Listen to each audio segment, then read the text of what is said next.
Good morning, अस्सलाम वालेकुम, आदाब। इस टॉपिक के लिए मुझे बड़ा इसरार किया गया कि आप इस पे भी बात करें। जो चीज़ हमें सबसे ज़्यादा अनमोल है, उस मिसअंडरस्टूड जो कैरेक्टर है दुनिया में, उसके बारे में बात करें, जो पूरी ज़िंदगी हर जगह से उसको बेचारे को कोई नहीं समझ पाता और उसके लिए ज़्यादा एहसास नहीं होता है, वो है बाप। और बाप के बारे में बताता हूँ, जब बच्चा पैदा होता है तो माँ के मोहब्बत का एहसास उसको उसी वक्त हो जाता है, लेकिन जब वो बच्चा खुद बाप बनता है तब जाके उसको बाप की अजमत का पता चल जाता है।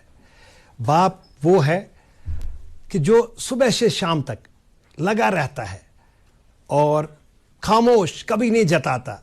वो उसके ऊपर जो भी आ जाता है वो काम करता रहता है और अपने बच्चों में खुशियां बांटता, बिखेरता रहता है।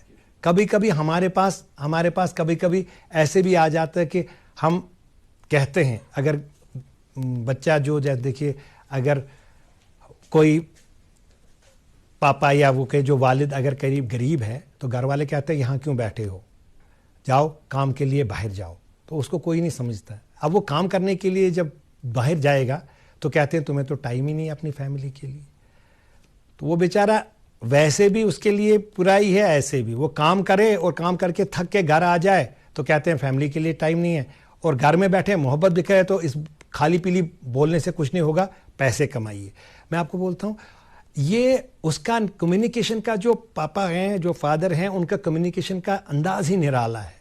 वो जब आपको कहते हैं बेटा सुबह उठो, आप बेटा देर से मत उठा करो, जल्दी उठा करो, बेटा आप पढ़ो, आप ये करो, असल में वो ये कह रहा होता है, उसका मकसद ये होता है कि बेटा अब शायद मेरे पास 10-15 साल हैं कुल तुम्हारे लिए, मैं चाहता हूँ तुम अपनी टांगों पे खड़े हो जाओ, तुम कुछ करो। जब पापा कहते हैं कि बेटा तुम ठीक हो, थकावट तो नहीं है, असल में वो ये कह रहा होता है कि बेटा मैं थक गया हूँ, अब मेरी टांगों में बहुत दर्द है।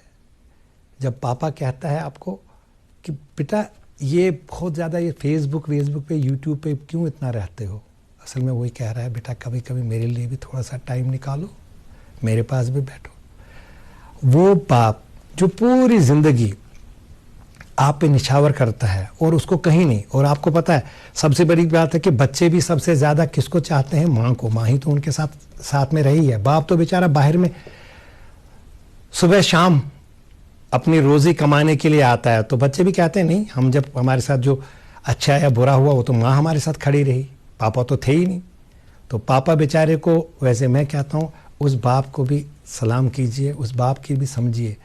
कभी आप देखिए, अगर आप दूर हैं तो फ़ोन ज़रूर एक बार बाप को कीजिएगा, पापा आप ठीक हैं, मैं क्या कर सकता हूँ। घर में है तो 5 मिनट, जहाँ आप 24 घंटे आज हमने ये डिजिटल या सोशल मीडिया पे रहते हैं, 10 मिनट अपने वालिद साहब के पास भी बैठिएगा, वो दुआ ले लीजिएगा, उसमें बहुत असर है उनकी, वो लीजिए। वो अब देखिए उसका 2 फायदे हैं। एक ये कि आपको जो भी वो बात बोलेंगे, उनको कोई भी चीज़ आकार नहीं है कि आप उनको क्या दोगे, वो ये चाहते हैं कि आप दुनिया में कामयाब तरीन हो, और वो जो मशवरा देंगे वो उसको बांध लो अपने गांठ में।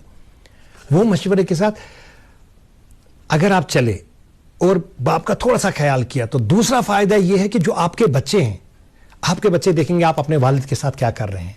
अभी मैं आपको बताता हूँ, इसको एंड पे मैं बताता हूँ, एक शायर में ही बताता हूँ, वो है अजीज तर मुझे रखता है वो रगे जान से, अजीज तर मुझे वो रखता है रगे जान से, ये बात सच है मेरा बाप कम नहीं मां से। वो मां के कहने पे कुछ रोब मुझ पे रखता है, वो मां के कहने पे कुछ रोब मुझ पे रखता है, यही वजह है मुझे चूमते वो हिचकिचाता है।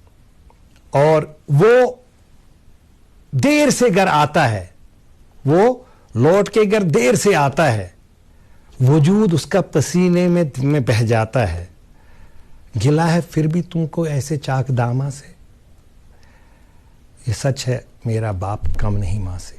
अगर मां की साथ साथ बाप की भी खिदमत का एहसास रखेंगे तो हम देखेंगे कि घर तो जन्नत बनेगा ही। और आप पूरी जिंदगी, अब देखिए जितने बड़े लोग हैं या जो जवान हैं वो करेंगे तो उनके पीछे जो जनरेशन आ रही है वो भी ये ज़रूर करेगी। और मुझे उम्मीद है, दिल पे हाथ रखिए, जिनके माँ बाप नहीं हैं वो रोज उनके लिए दुआ मांगे, और जिनके हैं जो खुशकिस्मत हैं, ये चीज़ चली गई तो फिर पछताओगे।